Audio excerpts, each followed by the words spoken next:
ಹಾಸನ ಜಿಲ್ಲೆಯ ಅರಸೀಕೆರೆ ನಗರದ ಸರ್ಕಾರಿ ಆಸ್ಪತ್ರೆಯ ರೋಗಿಗಳಿಗೆ ಹಣ್ಣು ಹಂಪಲು ವಿತರಣೆ, ಸಾರ್ವಜನಿಕರಿಗೆ ಸಿಹಿ ವಿತರಣೆ ಮಾಡುವ ಮೂಲಕ ದೇಶ ಕಂಡ ಧೀಮಂತ ನಾಯಕ ಮಾಜಿ ಪ್ರಧಾನಮಂತ್ರಿಗಳಾದ ಶ್ರೀಯುತ ಎಚ್.ಡಿ. ದೇವೇಗೌಡರ 94ನೇ ಹುಟ್ಟುಹಬ್ಬವನ್ನು ಎನ್ಡಿಎ ಮಿತ್ರ ಪಕ್ಷಗಳಾದ ಜೆಡಿಎಸ್ ಮತ್ತು ಬಿಜೆಪಿ ಮುಖಂಡರುಗಳು ಹಾಗೂ ಅಭಿಮಾನಿಗಳು ಅತ್ಯಂತ ಅರ್ಥಪೂರ್ಣವಾಗಿ ಆಚರಿಸಿದರು. ಈ ವೇಳೆ ಜೆಡಿಎಸ್ ಮುಖಂಡ ಹಾಗೂ ಡಿಸಿಸಿ ಬ್ಯಾಂಕ್ ಸದಸ್ಯರಾದ ಹೊಸೂರು ಗಂಗಾಧರ್ ಅವರು ಮಾತನಾಡಿ, ಪ್ರಜಾಪ್ರಭುತ್ವದ ಸಂಸದೀಯ ವ್ಯವಸ್ಥೆಯಲ್ಲಿ ಪ್ರಧಾನಿಗೆ ಅತ್ಯುನ್ನತ ಗೌರವವಿದೆ. ವಿಶ್ವದ ಅತಿದೊಡ್ಡ ಪ್ರಜಾಪ್ರಭುತ್ವವಾಗಿರುವ ಭಾರತದಲ್ಲಿ ಪ್ರಧಾನಿಯಾದವರು ಮುಕುಟ ಮಣಿಯಾಗಿ ಕಂಗೊಳಿಸುತ್ತಾರೆ. ಅಂಥವೊಂದು ಉನ್ನತ ಸ್ಥಾನಕ್ಕೇರಿದವರು ನಮ್ಮ ನಾಡಿನ ಖ್ಯಾತ ರಾಜಕಾರಣಿ, ನಮ್ಮ ಜಿಲ್ಲೆಯ ಮಣ್ಣಿನ ಮಗ ಎಚ್.ಡಿ. ದೇವೇಗೌಡರವರು ಎಂದರು.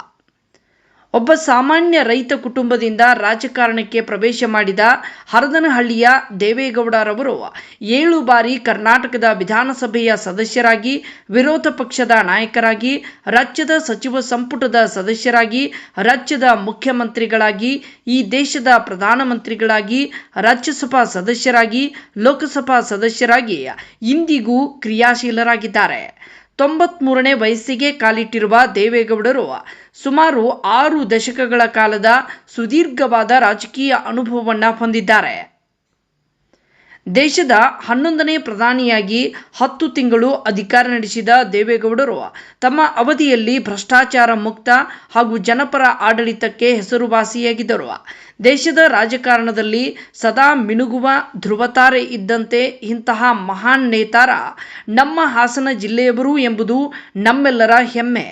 ಇವರ ಮುತ್ಸದ್ದಿ ರಾಜಕಾರಣದ ಅನುಭವದ ಮಾರ್ಗದರ್ಶನ ರಾಜ್ಯ ಹಾಗೂ ದೇಶದ ಅಭಿವೃದ್ಧಿಗೆ ಇನ್ನಷ್ಟು ಕಾಲ ಬೇಕಾಗಿದ್ದು, ದಯಾಮಯನಾದ ಭಗವಂತನು ದೇವೇಗೌಡರಿಗೆ ಮತ್ತಷ್ಟು ಆರೋಗ್ಯ ಭಾಗ್ಯ ಮತ್ತು ಹೆಚ್ಚಿನ ಆಯಸ್ಸು ನೀಡಲಿ ಎಂದು ಪ್ರಾರ್ಥಿಸುವುದಾಗಿ ಹೇಳಿದರು. ಡಿಸಿಸಿ ಬ್ಯಾಂಕ್ ಉಪಾಧ್ಯಕ್ಷ ರಾಂಪುರ ಶೇಖರಪ್ಪ ಅವರು ಮಾತನಾಡಿ, ರೈತನ ಮಗನೊಬ್ಬ ದೇಶವನ್ನು ಸಹ ಮುನ್ನಡೆಸಬಲ್ಲ ಎಂಬುದನ್ನು ಜಗತ್ತಿಗೆ ತೋರಿಸಿದ ಮಹಾನ್ ನಾಯಕರು ನಮ್ಮ ದೇವೇಗೌಡರು. ರಾಜಕೀಯವಾಗಿ ನಡೆದು ಬಂದ ಹಾದಿ ಸಾಮಾಜಿಕ ಕಳಕಳಿ ಉಳ್ಳವರ ಚಿಂತನೆ, ರೈತರು, ಕಾರ್ಮಿಕರು ಸೇರಿದಂತೆ ಶ್ರಮಿಕ ವರ್ಗದವರ ಧ್ವನಿಯಾಗಿರುವ ದೇವೇಗೌಡರು ರಾಜಕೀಯ ಕ್ಷೇತ್ರಕ್ಕೆ ಬರುವ ಯುವ ರಾಜಕಾರಣಿಗಳಿಗೆ ಮಾರ್ಗದರ್ಶಕರಾಗಿದ್ದಾರೆ. ಈ ಇಳಿ ವಯಸ್ಸಿನಲ್ಲೂ ರಾಜ್ಯ ಹಾಗೂ ದೇಶದ ಅಭಿವೃದ್ಧಿಗೆ ತುಡಿಯುವ ಅವರ ಮನಸ್ಸು ನಮ್ಮೆಲ್ಲರಿಗೂ ಆದರ್ಶವಾಗಿದೆ ಎಂದು ಮೆಚ್ಚುಗೆಯನ್ನು ವ್ಯಕ್ತಪಡಿಸಿದರು. ಕಾರ್ಯಕ್ರಮದಲ್ಲಿ ಮಾಜಿ ಶಾಸಕ ಜಿಎಸ್ ಪರಮೇಶ್ವರಪ್ಪ, ಲಾಯರ್ ವಿವೇಕ್, ಕುಮಾರಸ್ವಾಮಿ, ಅಭಿಮಾನಿ ಬಳಗದ ಜಿಲ್ಲಾಧ್ಯಕ್ಷ ನಿರಂಜನ್, ನಗರಸಭಾ ಮಾಜಿ ಅಧ್ಯಕ್ಷರಾದ ವಿದ್ಯಾಧರ್, ಗಿರೀಶ್, ಜೆಡಿಎಸ್ ಮುಖಂಡರಾದ ಕೇಶವ್, ಸತೀಶ್, ರಮೇಶ್, ಕುಮಾರ್, ನಗರಸಭೆ ಮಾಜಿ ಸದಸ್ಯ ಹರ್ಷವರ್ಧನ್ ಸೇರಿದಂತೆ ಮತ್ತು ಇನ್ನೂ ಹಲವಾರು ನಾಯಕರು, ಅಭಿಮಾನಿಗಳು ಉಪಸ್ಥಿತರಿದ್ದರು. ವರದಿ ಚಂದ್ರು ಯಾದವ್.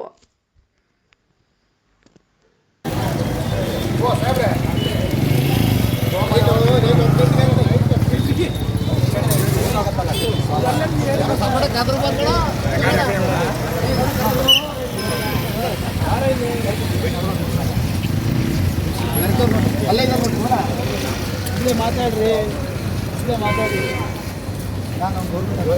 ಮುಂದೆ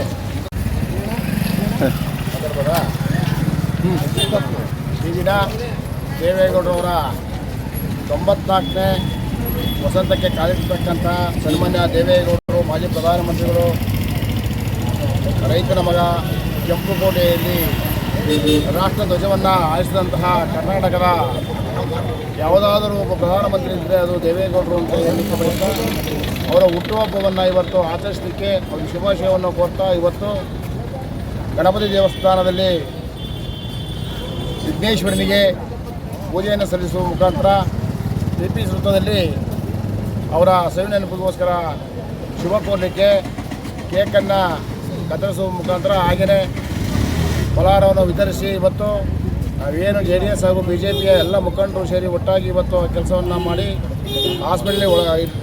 ಸರ್ಕಾರಿ ಆಸ್ಪತ್ರೆಯಲ್ಲಿ ಒಳರೋಗಿಗಳಿಗೆ ಹಣ್ಣು ಹಂಪಲನ್ನು ವಿತರಣೆ ಮಾಡುವುದರ ಮುಖಾಂತರ ಸನ್ಮಾನ್ಯ ದೇವೇಗೌಡರವರ ಹುಟ್ಟುಹಬ್ಬವನ್ನು ಆಚರಿಸ್ತಾ ಇದ್ದೇವೆ.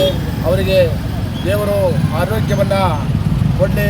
ಅವರ ಸೇವೆ ಈ ರಾಜ್ಯಕ್ಕೆ, ಈ ದೇಶಕ್ಕೆ ಇನ್ನೂ ಇರೋದ್ರಿಂದ ಅವರ ಮಾರ್ಗದರ್ಶನ ಬೇಕಾಗಿರೋದು. ದೇವರು ಅವರಿಗೆ ಆರೋಗ್ಯವನ್ನು ಕೊಡಲಿ ಅಂತೇಳಿ ಇವತ್ತು NDA ನಮ್ಮ ಎಲ್ಲ ಮಿತ್ರರು, ನಮ್ಮ DCP ಉಪಾಧ್ಯಕ್ಷ ಹಿರಿಯರ ಶೇಖರಪ್ಪನವರು, ನಮ್ಮ ಒಬ್ಬರೇ ವರ್ತಕರು ಹಾಗೂ ನಮ್ಮ NDA ಮುಖಂಡರಂತ ಶಿವಣ್ಣವರು ಹಾಗೂ ಎಲ್ಲ ನಮ್ಮ ಭಕ್ತ ಜಾನಪ್ಪನವರು, ಶೇಖರಣ್ಣ, ಪ್ರತಿಯೊಬ್ಬರು ಯೋಗಣ್ಣ, ಹರೀಶ, ಗಣೇಶ್ ಎಲ್ಲ ಮುಖಂಡರು ಸೇರಿ ಒಂದು ಕಾರ್ಯಕ್ರಮವನ್ನು ಆಯೋಜನೆ ಮಾಡಿ ಇವತ್ತು ಹಣ್ಣನ್ನು ವಿತರಣೆ ಮಾಡಿ ಇವತ್ತು ದೇವೇಗೌಡರಿಗೆ ಶುಭವನ್ನು ಕೊಡ್ತಾ ದೇವರು ಅವರ ಆರೋಗ್ಯವನ್ನು ಕೊಡಲಿ ಅಂತ ಹೇಳಿ ದೇವರಲ್ಲಿ ಪ್ರಾರ್ಥನೆ ಮಾಡ್ತಾರೆ. ಮಾಜಿ ಪ್ರಧಾನಿ ದೇವೇಗೌಡರ 94ನೇ ವರ್ಷದ ಹುಟ್ಟುಹಬ್ಬವನ್ನು ಆಚರಣೆ ಮಾಡಿ ತಿರುಪತಿ ದೇವಸ್ಥಾನದಲ್ಲಿ ಪೂಜೆ ಮಾಡೋ ಮುಖಾಂತರ MG ಸರ್ಕಲ್ನಲ್ಲಿ ದೇವೇಗೌಡರ ಹುಟ್ಟುಹಬ್ಬದ ನಿಮಿತ್ತ ಕೇಕನ್ನು ಕತ್ತರಿಸಿ ಫಲಹಾರವನ್ನು ವಿತರಿಸಿ ಸರ್ಕಾರಿ ಆಸ್ಪತ್ರೆಗೆ ಬಂದು ಬಡ ರೋಗಿಗಳಿಗೆ ಹಣ್ಣು ಹಂಪಲುಗಳನ್ನು ವಿತರಿಸುವ ಮುಖಾಂತರ ಅರ್ಥಪೂರ್ಣವಾಗಿ ದೇವೇಗೌಡರ ಹುಟ್ಟುಹಬ್ಬವನ್ನು ಆಚರಣೆ ಮಾಡಿದ್ದೇವೆ. ದೇವೇಗೌಡರು ಇವತ್ತಿಗೂ ಕೂಡ ಈ ಕರ್ನಾಟಕದ ಬಗ್ಗೆ ಇರ್ತಕ್ಕಂಥ ಅವರ ಅಭಿಮಾನಕ್ಕೆ ಯಾರೂ ಸಾಟಿ. ಈ ರಾಜ್ಯ ಅಭಿವೃದ್ಧಿ ಆಗಬೇಕಂದ್ರೆ ಅವರು ಶತಾಯುಷಿಗಳಾಗಿ ನಮ್ಮಂಥವರಿಗೆ ಇನ್ನೂ ಅಷ್ಟು ಮಾರ್ಗದರ್ಶನ ನೀಡಬೇಕಾದಂಥ ಅವಶ್ಯಕತೆ ತುಂಬ ಇರೋದರಿಂದ ಅವರಿಗೆ ಭಗವಂತ ಇನ್ನಷ್ಟು ಆರೋಗ್ಯ ಶಕ್ತಿಯನ್ನು ಕೊಟ್ಟು ಕಾಪಾಡಲಿ, ಅವರು ನಮ್ಮಂಥವ್ರಿಗೆ ಇನ್ನಷ್ಟು ದಿನ ಮಾರ್ಗದರ್ಶನವನ್ನು ನೀಡಲಿ ಅಂತೇಳಿ ಈ ಒಂದು ಸಂದರ್ಭದಲ್ಲಿ ನಾನು ಭಗವಂತನಲ್ಲಿ ಕೇಳ್ಕೊಳ್ತೀನಿ.